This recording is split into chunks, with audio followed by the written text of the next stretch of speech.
Hey ManCavians, this is Bob from DaBob's ManCave, and today is part 2 of this scenery update. Now in the first video, I replaced all the foam pieces that were in here with this 3/4 inch plywood and laid down the track. Then I made the scenery of this rock wall, this rock face. And I'm going to show you how I did it right now.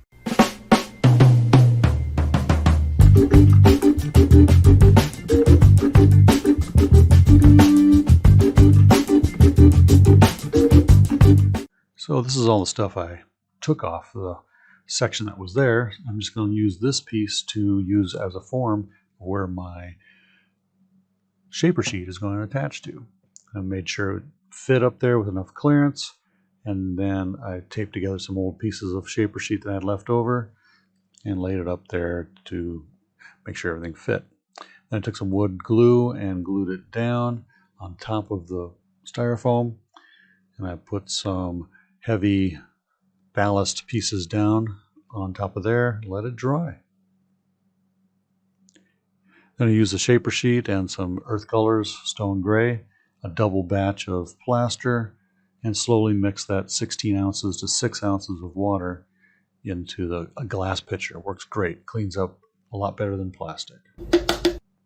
Mix it together, add some tint.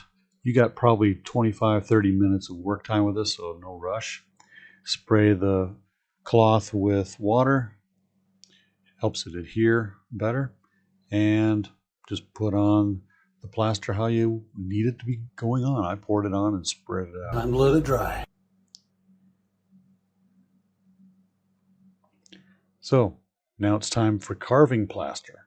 I used the liquid cement color, this Quickcrete, which is like a charcoal color. You only need like maybe 3-4 drops in this whole batch, same mixture as the last one. Spread it out, and now it's time to do some carving. So while this was still wet, I took some of the carving tools that I had and scratched in some lines, make it look like dynamite trails that they use to blast the rock off the wall.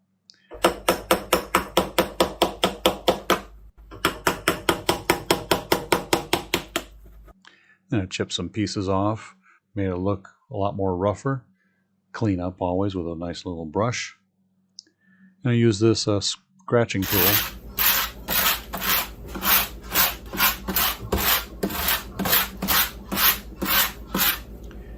Comes from Woodland Scenic's carving kit, and that makes a lot of lines into the plaster, make it look rougher.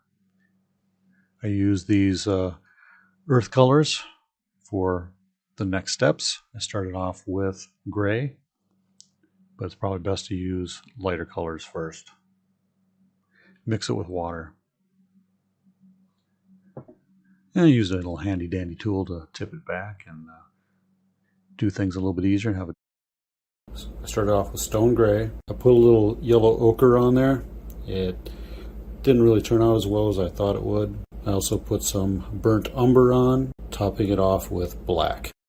Then I started using some apple barrel paint, and I started off with some of the gold color here, a nice yellow, kind of give us a kind of a limestone kind of look, or rust or some other mineral kind of look to the rock. You know, a lot of water had been running down, wear and tear on it. And then it kind of looks like that using a dry brush method. I moved to the matte brown rust color, which is a nice paint. And using a different kind of brush, I put on some better details, little tiny areas, kind of make it look like rusty rock. You know, a lot of iron in the rock in those spaces that wore away. Kind of looks like I bled all over the place, really. Well, then I went and covered up all of that with a layer of granite rock color, kind of granite gray.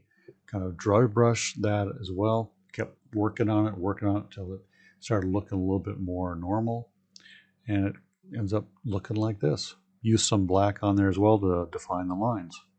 Now it's time to use the Elmer's clear glue. I like the clear glue because it dries clear and it goes on clear. Smear it all out. And then I sprinkled some grass on top of here to make it look a little bit more, normal color. And then eventually went and started putting on some mixed ground foliage grasses, which is going on right here. And then from there, I put in bushes. I put in bushes. Well, I'm tongue-tied. And then it kind of looks like that.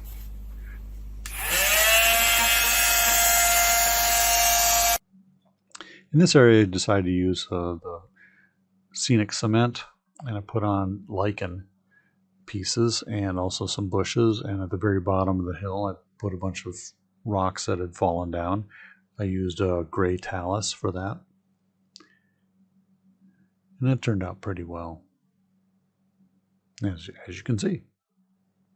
And then I also put in some moss down there in the bottom. I also put in some bushes in the side of the rock and some of these divots that I had made.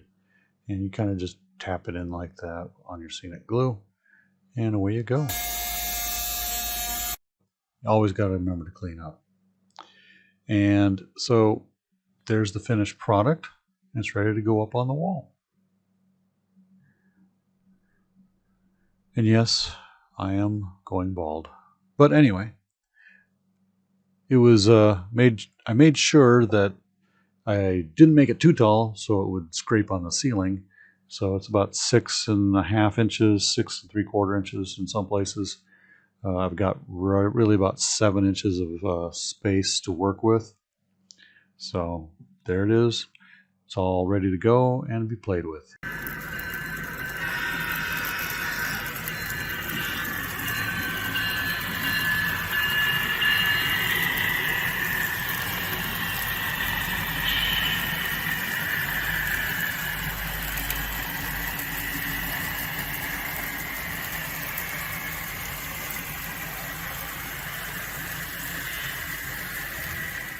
Well, that didn't take long at all to do, did it?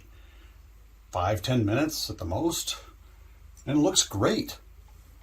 You could do it too. It's pretty easy, not too bad. I showed you all the steps, and it looks great on there. Plus, it's removable. I can pick it up and take it down, work on it some more, change it in some way, but for the most part, it's ready to go. So if this is your first time visiting DaBob's N-Scale Man Cave, consider subscribing down below. Ring that bell so you're notified of future videos, if you have your notifications on it, that is. And leave a comment down below. Tell me what you liked. Also give me a thumbs up. It kind of helps. As always, Man Cavians, happy mile railroading. You stay off those tracks. Bye.